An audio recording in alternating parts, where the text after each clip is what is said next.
Assalamualaikum and greetings to Prof. Dr. NURUL Binti Karim. We are from Group 3. We'll explain the role of seafood processing in achieving the sustainable development.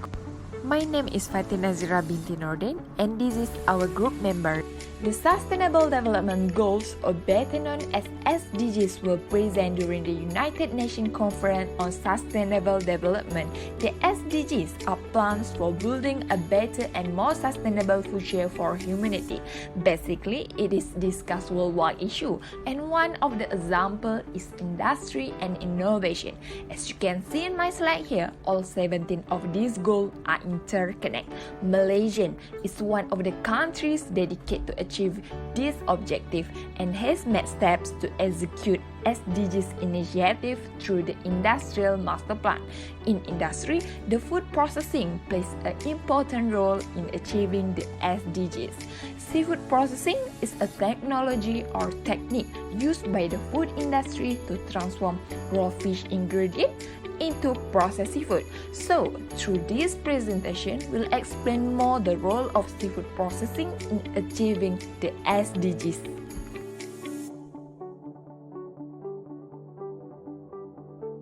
Now, let's talk about the importance of the role of seafood processing in achieving the SDGs. Firstly, SDG 2 Zero Hunger. This SDG is closely aligned with the seafood industry. When produced responsibly, seafood offers food security. As a nutrient-dense protein, seafood is a staple in millions of people's diets, and increased production and consumption will reduce the global hunger.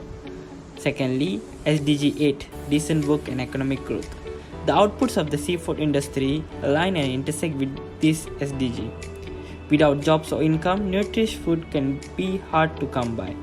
Seafood not only creates nutritious food locally but also employs impoverished people. Fishing and farming in rural communities contribute to this SDG by generating jobs and healthful food. Seafood makes significant socio-economic contribution in coastal and rural communities where economic opportunities can be limited, often lifting people out of poverty. Thirdly, SDG 13 Climate Action. All industries, including fisheries, agriculture, and aquaculture, are related to this climate change. However, seafood, particularly farmed seafood, is uniquely positioned not only to withstand the impacts of climate change, but to even help mitigate its effects. Seafood also achieving the SDG 12, which is responsible consumption and production. Food production industries have the potential to be extremely wasteful. On the other hand, this also gives them enormous powers in combating the reversing this wastefulness. Seafood has the potential to decrease the degradation of environmental resources on a large scale. Responsible practices that consider both resource management and environmental impact will help the food production industry move more closely to achieving the SDG 12. Lastly, SDG 14, which is life below water. Seafood directly relates to the few of the targets for SDG 14. Seafood does and will continue to play an increasing role in increasing economic benefits from the sustainable use of marine resources along with fisheries and tourism, particularly in small island states and nations with emerging economies. Fish farming is a livelihood that has proven attainable for many rural and coastal communities. There are a lot of advantages of seafood processing in achieving the SDGs. Firstly, seafood can provide a healthy source of protein to a growing population. We can restore ocean richness and put enough fish in our waters to feed a large section of the world by ensuring that fisheries are managed sustainable and within scientifically sound guidelines. Secondly, seafood has the potential to fill the micronutrient gap that many underdeveloped countries face. Thirdly, fisheries are vital to many indigenous coastal communities. Given that indigenous people account for only 5% of the global population, their seafood intake is 15 times higher than that of non-indigenous people. Seafood processing has also few pros of sustainable fishing. First and foremost, it can help maintain ecosystem and biodiversity. Secondly, it can help manage resources better and more efficiently. There are a number of ways that resources can be better or more efficiently handled. Next is the disadvantages of the seafood processing. First, there can be challenges in terms of fishing at scale to meet food demand of the total population.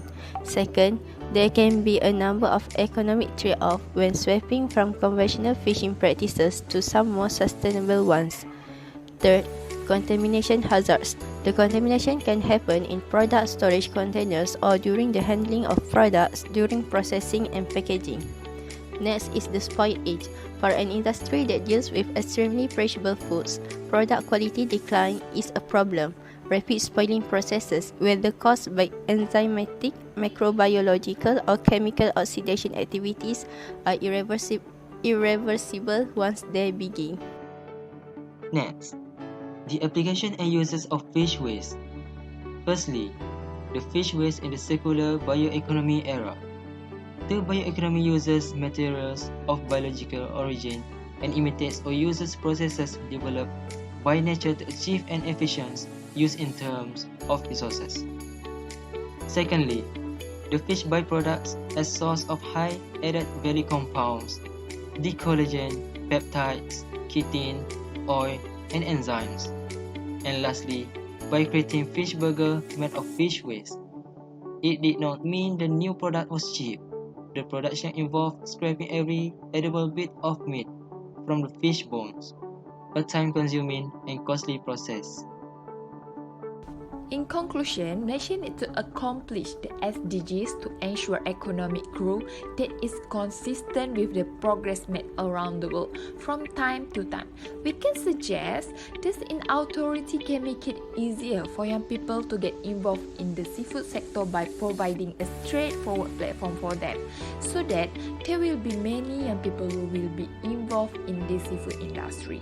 Last but not least, everyone participating in the seafood industry needs to collaborate on diversifying the different types of seafood products that are available, so that Malaysia may more simply and swiftly meet its target under SDGs.